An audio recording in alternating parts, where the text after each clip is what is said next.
Hello नमस्कार दोस्तों, कैसे हो? आशा करता हूँ अच्छे होंगे। मैं योगेश कुमार अपने सिविल कैरियर टेक 101 में स्वागत करता हूँ। तो माय डियर स्टूडेंट्स, जिन स्टूडेंट्स ने हमारे चैनल को सब्सक्राइब नहीं किया है तो प्लीज़ सब्सक्राइब कर लें और बेल आइकन बटन को ज़रूर दबाएं, जिससे कि हमारी वीडियो की नोटिफिकेशन आपको टाइम से मिल सके। अगर आप बीटेक या डिप्लोमा की सेमेस्टर की तैयारी करना चाहते हो, यानी कि यूनिवर्सिटी और बोर्ड की एग्ज़ाम की तैयारी करना चाहते हो, तो आप हमारे साथ बने रहिएगा। तो दोस्तों, आज हम ज़्यादा बात नहीं करेंगे, डायरेक्ट अपने टॉपिक की ओर चलेंगे। तो हमने पहले जो टॉपिक कवर किए थे लास्ट वाले लेक्चर में, कौन कौन से टॉपिक कवर किए थे, यानी कि हमने पढ़ी थी विस्कोसिटी। क्या पढ़ी थी? विस्कोसिटी। और विस्कोसिटी में हमने पढ़ी थी कौन सी? Dynamic viscosity, right. कौन सी पढ़ी थी? डायनामिक विस्कोसिटी पढ़ी थी। और हमने कौन सी पढ़ी थी? Dynamic viscosity. और हमने पहली फर्स्ट और सेकंड हमने कौन सी पढ़ी थी? कि काइनेटिक विस्कोसिटी, राइट। और साथ ही साथ हमने पढ़े थे कि क्या क्या पढ़े थे हमने? And Newtonians and non Newtonians fluid, right. तो आज हम बात करेंगे अपने नेक्स्ट टॉपिक की कि variation of viscosity with temperature, यानी कि विस्कोसिटी का वेरिएशन कैसे करता है, यानी कि टेम्परेचर और प्रेशर पर टेम्परेचर पर क्या इफेक्ट पड़ता है विस्कोसिटी पर। अब बात करते हैं हम लिक्विड के लिए। किसके लिए? लिक्विड के लिए। Viscosity of liquid. जब आप टेम्परेचर को इंक्रीज करते हो, जब टेम्परेचर को बढ़ाते हो, तो आपकी लिक्विड की जो विस्कोसिटी है वो डिक्रीज होती है। और विस्कोसिटी ऑफ गैस से टेम्परेचर इंक्रीज कर रहे हो तो आपकी विस्कोसिटी भी इंक्रीज होगी गैसेस के लिए, राइट। अब ये क्यों होता है, तो उसके बारे में हम जानेंगे कि जैसे हमने टेम्परेचर बढ़ाया तो लिक्विड की विस्कोसिटी डिक्रीज हो गई, और हम जो टेम्परेचर बढ़ाया तो गैसेस की जो विस्कोसिटी है वो डिक्रीज हो गई। ऐसा क्यों हो रहा है, राइट। तो हम पढ़ते हैं, this is due to reason that the viscous force. ये किसकी वजह से हो रहा है? विस्कस फोर्स की वजह से। In a fluid, viscous force किस में है? किसी एक फ्लूइड में है। Are due to cohesive forces, right. कौन सा फोर्सेस के कारण? Cohesive forces in molecular momentum transfer. और मॉलिक्यूलर का क्या हो रहा है? मोमेंटम ट्रांसफर हो रहा है। तो मैं आपको समझाना चाहूंगा कि जो कोहेसिव फोर्स क्या होता है। कोहेसिव फोर्स एक होता है एडहेसिव फोर्स। तो हम इसकी बात नहीं करेंगे, एडहेसिव का यहाँ पर कोई रोल नहीं है।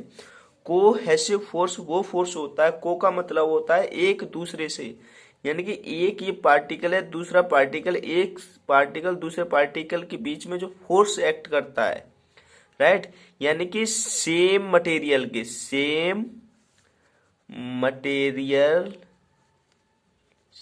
के मॉलिक्यूल्स या अणु, राइट। सेम मटेरियल के जो अणु हैं, मॉलिक्यूल्स हैं, तो वो उनके बीच में क्या लगता है? कोहेसिव फोर्स लगता है। यानी कि सेम पार्टिकल के बीच में जो फोर्स लगता है उसे बोलते हैं कोहेसिव फोर्स। जैसे लिक्विड में जैसे मैं लिखता हूँ वाटर और वाटर के मॉलिक्यूल्स के बीच में जो फोर्स लग रहा होगा उसे क्या बोलेंगे? Cohesive force. और गैसेस के बीच में जो फोर्स लग रहा होगा वो क्या बोलेंगे? कोहेसिव। गैसेस में तो कोई ऐसे फोर्स होता ही नहीं है। अब बात करेंगे इन लिक्विड किसकी बात करेंगे? लिक्विड की। द कोहेसिव फोर्स प्रीडोमिनेट्स, क्या होता है? कोहेसिव फोर्स क्या होता है? Predominate the molecular momentum transfer. Molecular momentum transfer करने के लिए क्या होता है? प्रीडोमिनेट होता है। कौन? कोहेसिव फोर्स क्या होता है? मुख्य होता है। ये मेंस जो होता है वो क्या होता है? कोहेसिव ही फोर्स होता है, जिसकी वजह से हमारे मॉलिक्यूलर जो है ट्रांसफर होता है। मॉलिक्यूल्स का क्या हो रहा है? ट्रांसफर होता है। Due to closely packed molecule, यानी कि जो मॉलिक्यूल्स हैं कैसे क्लोजली पैक्ड होने के कारण, in with the increase in temperature, आपके मॉलिक्यूल्स क्या है? क्लोजली क्या है? पैक्ड है, और आपका टेम्परेचर इंक्रीज हो रहा है, यानी कि इंक्रीज इन टेम्परेचर, और टेम्परेचर में हम क्या कर रहे हैं? इंक्रीमेंट कर रहे हैं, तो कोहेसिव फोर्स क्या होगा? डिक्रीज होगा, with result of decrease viscosity. आप क्या करोगे कि टेम्परेचर को इंक्रीज कर दोगे। आपने क्या किया? टेम्परेचर को इंक्रीज कर दिया, तो जो कोहेसिव फोर्स है वो क्या होगा? डिक्रीज होने लगेगा। जब कोहेसिव फोर्स डिक्रीज होने लगेगा, किसके लिए बात कर रहे हैं? लिक्विड के लिए, राइट? लिक्विड के लिए। तो कोहेसिव फोर्स डिक्रीज होने लगा, तो आपकी विस्कोसिटी भी आपकी क्या होगी? डिक्रीज होगी। किसकी? लिक्विड की, राइट? इन गैसेस, अब हम बात करेंगे गैसेस की। The cohesive force small, cohesive force क्या हो? स्मॉल होता है, कह सकते हैं ना कि बराबर होता है। जब उसको कंप्रेस करते हैं तो कोहेसिव फोर्स लग जाता है, कंप्रेस नहीं करते हैं तो गैसेस के मॉलिक्यूल्स क्या होते हैं? एक दूसरे से दूर भागते हैं। In molecular momentum transfer predominate, right? इसमें कोहेसिव फोर्स जो होता है स्मॉल होता है, तो और मॉलिक्यूलर मोमेंटम ट्रांसफर कैसा होता है? प्रीडोमिनेट्स होता है, with the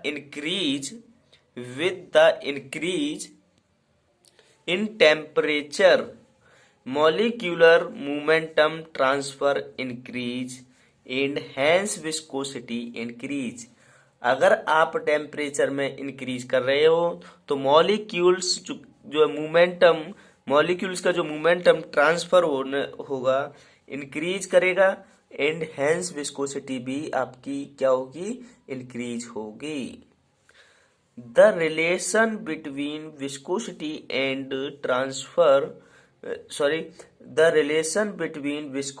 end temperature for liquid and gases are. अब हम इसमें जो रिलेशन देखते हैं टेम्परेचर किस किस के लिए? लिक्विड और गैस के लिए, राइट? अब बात करते हैं फॉर लिक्विड के लिए, फॉर लिक्विड्स के लिए। ये क्या है? म्यू है। Mu equal to mu not 1/1 plus alpha T plus beta T square, right? ये क्या है? विस्कोसिटी का ये क्या है? फॉर्मूला है, राइट? ये कौन सा रिलेशन है? किसका बीच में रिलेशन है? विस्कोसिटी एंड टेम्परेचर के बीच में क्या है? रिलेशन है। टेम्परेचर इंक्रीज करोगे तो विस्कोसिटी हमारी क्या होगी? डिक्रीज होगी। किसकी? किसी भी लिक्विड की बात कर रहा हूं। Temperature increase, viscosity decrease for liquid, where mu is equal to viscosity of liquid at T degree centigrade. In poise mu not is equal to viscosity of liquid at 0 degree centigrade. In poise alpha comma beta are constant for the liquid. आपके alpha beta क्या है? Constant है। Mu not क्या है? Viscosity for liquid at 0 degree temperature पर, और mu क्या है? Viscosity of liquid at T degree temperature पर। T डिग्री टेम्परेचर का मतलब क्या है? कोई सा भी आपका टेम्परेचर है, जिस टेम्परेचर की बात कर रहे हैं उस टेम्परेचर की। और किसमें ये सारी चीजें किसमें बात कर रहे हैं? पॉइस में। किसमें? इन पॉइस। फॉर वाटर, अब इसमें वैल्यू दी हुई है वाटर के लिए क्या है? Mu not is equal to 1.79 into 10⁻³ poise. Alpha is equal to जो है 0.0336 एंड बीटा इजकल टू जो वैल्यू है, बीटा की वैल्यू है 0.000221। अब आप वैसे इस रिलेशन में देखेंगे कि आप टेम्परेचर बढ़ाओगे, टेम्परेचर की यहाँ पर क्या है, टी स्क्वायर है, टेम्परेचर की वैल्यू को बढ़ाओगे, राइट। तो ये वाली वैल्यू क्या होगी, कम होगी, राइट। ये वाली वैल्यू क्या हो जाएगी, कम हो जाएगी, राइट। यानी कि विस्कोसिटी भी हमारी क्या हो जाएगी, कम हो जाएगी। टेम्परेचर बढ़ाओगे तो ये पूरी जो वैल्यू है ये 1 में, अगर ये वाली वैल्यू हमारी क्या हो जाएगी, इंक्रीज हो जाएगी, तो ये वैल्यू हमारी क्या हो जाएगी, इससे भी छोटी हो जाएगी, क्योंकि ये ज़्यादा वैल्यू है, ज़्यादा वैल्यू से आप डिवाइड करोगे तो ये कम हो जाएगी, राइट। अब बात करते हैं हम किसकी है, अगला रिलेशन जो है गैसेस के बीच में है। गैसेस के बीच में क्या है रिलेशन है, mu is equal to mu not plus alpha T minus beta T square. For gases के लिए रिलेशन क्या है, mu is equal to mu not plus alpha T minus beta T square. अब आपको साफ नजर आ रहा होगा कि यहाँ पर क्या हो रहा है, अगर हम टेम्परेचर की वैल्यू इंक्रीज कर देंगे, टेम्परेचर इंक्रीज हो रहा है तो ये पूरी वैल्यू क्या हो जाएगी, इंक्रीज हो जाएगी, ये वाली वैल्यू क्या हो जाएगी, ज़्यादा हो जाएगी, बढ़ेगी, तो आपका म्यू भी बढ़ेगा। यानी कि temperature increase, as temperature increase mu increase. यानी कि कह सकते हैं for gases viscosity, for gases temperature increase then viscosity also increase। Temperature increase, viscosity आपकी क्या होगी, इंक्रीज। जैसे टेम्परेचर बढ़ा रहे हो विस्कोसिटी भी आपकी बढ़ेगी। वेयर फॉर एयर, अब बात करते हैं एयर के लिए, mu not is equal to 0.000017। Alpha की बात करें फॉर एयर के लिए 0.00000056। अब बीटा की वैल्यू की बात करें 0.1189 इंटू 10⁻⁻⁹। अब हम बात करते हैं, यानी कि इसको हम इसे 0.56 इंटू 10⁻⁹ भी बोल सकते हैं अल्फा की वैल्यू, और जैसे आपकी इसकी बीटा की वैल्यू है 0.1189 इंटू 10⁻⁻⁹ है। टाइप ऑफ फ्लूइड, अब बात करेंगे टाइप ऑफ फ्लूइड। अब तक हमने बात की थी कि टेम्परेचर का इफेक्ट क्या पड़ता है, गैसेस पे टेम्परेचर का क्या इफेक्ट पड़ता है, और लिक्विड पे क्या फर्क पड़ता है। तो फाइनली हमने यहाँ पर देखा कि लिक्विड में जैसे आपका वाटर है या ऑयल है, तो हम इनके लिए हम जो टेम्परेचर में इंक्रीमेंट करेंगे तो इनकी विस्कोसिटी या क्या होगी, डिक्रीज होगी। और गैसेज के लिए बात करेंगे, किसके लिए, गैसेज के लिए बात करेंगे तो temperature increase then viscosity increases, right. अब हम बात करते हैं किसकी, type of fluid. Type of fluid, fluid कितने प्रकार के हैं, classified into the following 5 types. यहाँ पर हमने जो क्लासिफाइड किए हैं फ्लूइड को 5 प्रकार से मेनली किए हैं। तो पहला है आइडियल फ्लूइड, दूसरा है रियल फ्लूइड, और थर्ड है आपका न्यूटोनियन फ्लूइड, और फोर्थ है आपका नॉन न्यूटोनियन फ्लूइड, और फिफ्थ है आपका आइडियल प्लास्टिक फ्लूइड। अब पहले हम बात करते हैं किसकी, आइडियल फ्लूइड की बात करते हैं। A fluid which is incompressible, एक फ्लूइड है जो कैसा है, इनकम्प्रेसिबल है। कैसा है, incompressible, and is having no viscosity, और उस फ्लूइड में क्या है, विस्कोसिटी नहीं है। Is known as an ideal fluid, उसे हम क्या बोलेंगे, आइडियल फ्लूइड कहेंगे। Is only an imaginary fluid, ये क्या है, इमेजिनरी फ्लूइड है, as all the fluid only an imaginary fluid as all the fluids which exist have some viscosity। और कुछ और सभी फ्लूइड हैं जो कि आपके क्या है, कुछ विस्कोसिटी को एग्जिस्ट करते हैं, राइट। अब ये डायग्राम है आपका shear stress and viscosity, sorry velocity gradient के बीच में। ये क्या आपकी शियर स्ट्रेस और ये क्या है वेलोसिटी ग्रेडियंट के बीच में, यानी d you upon D y और टाउ के बीच में क्या है, ये डायग्राम है, राइट। ये क्या है, ग्राफ है। आइडियल फ्लूइड आपको पता है कैसे हैं, आइडियल फ्लूइड का ग्राफ इस तरह से बनता है, इसमें कोई चेंजेस नहीं होता है। न्यूटोनियन फ्लूइड वो होते हैं जैसे जैसे वेलोसिटी ग्रेडियंट बढ़ रही है, जैसे जैसे शियर स्ट्रेस बढ़ रही है, तो लीनियरली क्या है आपका वेलोसिटी ग्रेडियंट भी बढ़ रहा है। तो इसमें कैसा ग्राफ मिल रहा है, शियर स्ट्रेस और वेलोसिटी ग्रेडियंट में किस फ्लूइड के लिए, न्यूटोनियन फ्लूइड के लिए लीनियर मिलता है। अब हम बात करते हैं नॉन न्यूटोनियन फ्लूइड के लिए इस प्रकार का ग्राफ मिलता है। पहले आपका इसमें क्या, शियर स्ट्रेस इंक्रीज हो रही है, शियर स्ट्रेस को इंक्रीज करते जा रहे हैं, शियर स्ट्रेस को जैसे इंक्रीज करते जा रहे हैं तो वेलोसिटी आपकी क्या हो रही है, डिक्रीज होती जा रही है। एक लिमिट के बाद शियर स्ट्रेस भी कम हो रही है फिर, और आपकी क्या है वेलोसिटी भी क्या हो रही है, इसमें कम हो रही है। शियर स्ट्रेस जो है ग्रेजुअल ही कम होती हुई जा रही है। अब बात करते हैं आइडियल प्लास्टिक फ्लूइड के लिए। आइडियल प्लास्टिक फ्लूइड में क्या हो रहा है कि आपने जैसे जैसे शियर स्ट्रेस बढ़ाई तो आपको कोई वेलोसिटी ग्रेडियंट नहीं मिला, फिर थोड़ा कुछ और वैल्यू शियर स्ट्रेस की बढ़ाई तब आपको वेलोसिटी ग्रेडियंट नहीं मिली, और एक समय पर जाकर के आपकी जैसे जैसे आप शियर स्ट्रेस बढ़ाते हैं तो आपको वेलोसिटी ग्रेडियंट आपको लीनियरली बढ़ती हुई मिलती है।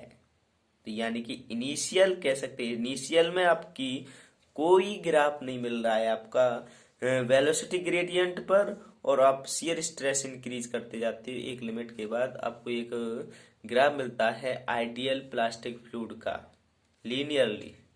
तो इसे क्या बोलते हैं, आइडियल प्लास्टिक फ्लूइड बोलते हैं। और ये आपका जो आपका स्ट्रेस बढ़ती जाती है ये आइडियल सॉलिड के लिए है, शियर स्ट्रेस आपकी इंक्रीमेंट होता जाता है और उसमें वेलोसिटी ग्रेडियंट यानी कि d you upon D y आपकी इसमें क्या है, कोई वैल्यू नहीं आपको मिलती, राइट। अब हम बात करते हैं, देखो इसी तरह से रियल फ्लूइड क्या होते हैं। रियल फ्लूइड होते क्या है, a fluid which possess viscosity is known as real fluid.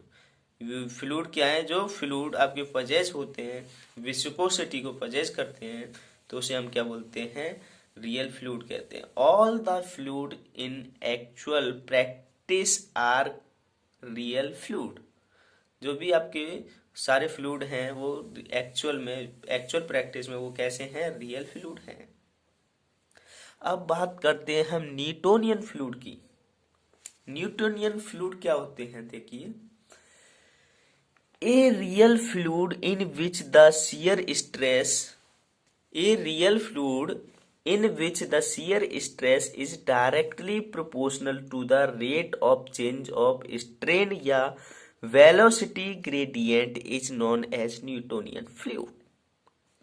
यानी कि रियल फ्लूइड वो होते हैं जिसमें शियर स्ट्रेस जो डायरेक्टली प्रोपोर्शनल होती है किसके, रेट ऑफ शियर स्ट्रेन के या वेलोसिटी ग्रेडियंट के, या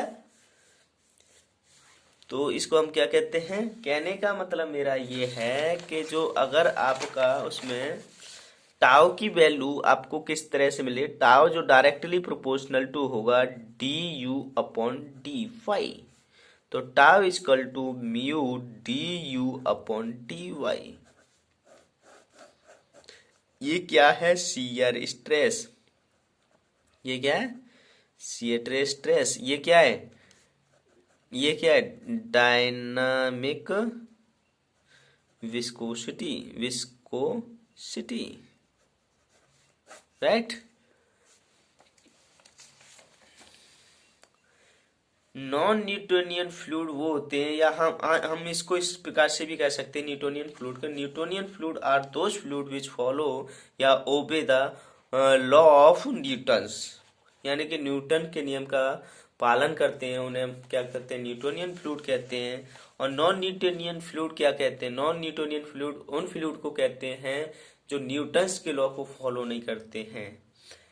A real fluid in which the shear stress is not proportional to the rate of shear strain या velocity gradient known as non-Newtonian fluid, यानी कि रेट यानी कि shear stress जो is not proportional to rate of shear strain, यानी कि आपकी ये टाउ की वैल्यू जो है, टाउ की value not equal to d you upon t y, right. ये क्या है, टाउ की वैल्यू इसके नॉट इक्वल टू है, तो आपको क्या कह सकते हैं इसको, नॉन न्यूटोनियन फ्लूइड। यानी कि वे फ्लूइड जो न्यूटन्स के लॉ को फॉलो नहीं करते हैं, न्यूटन्स के लॉ को फॉलो नहीं करते हैं, उन्हें हम क्या कहते हैं, नॉन न्यूटोनियन फ्लूइड कहते हैं। Non Newtonian fluid are those fluid which not follow या which not obey the law of Newton's. अब हम बात करते हैं आगे, अगला हमारी जो टाइप है फ्लूइड का वो क्या है, फिफ्थ टाइप का है, कौन सा है, आइडियल प्लास्टिक फ्लूइड।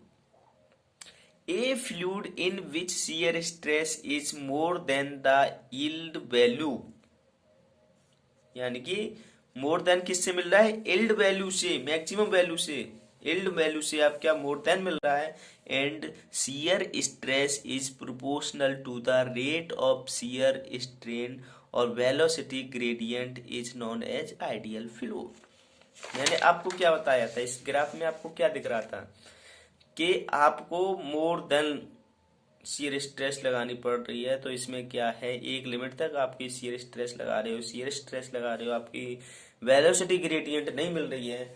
अब शियर स्ट्रेस लगाई जा रही है तो वेलोसिटी ग्रेडियंट नहीं मिल रही है, तो आपकी एक ऐसी स्थिति आएगी कि आपको लीनियरली आपको क्या मिलेगी, वेलोसिटी और शियर स्ट्रेस के बीच में ग्राफ मिलेगा, यानी कि लीनियरली चेंजेस आएगा वेलोसिटी ग्रेडियंट में, राइट।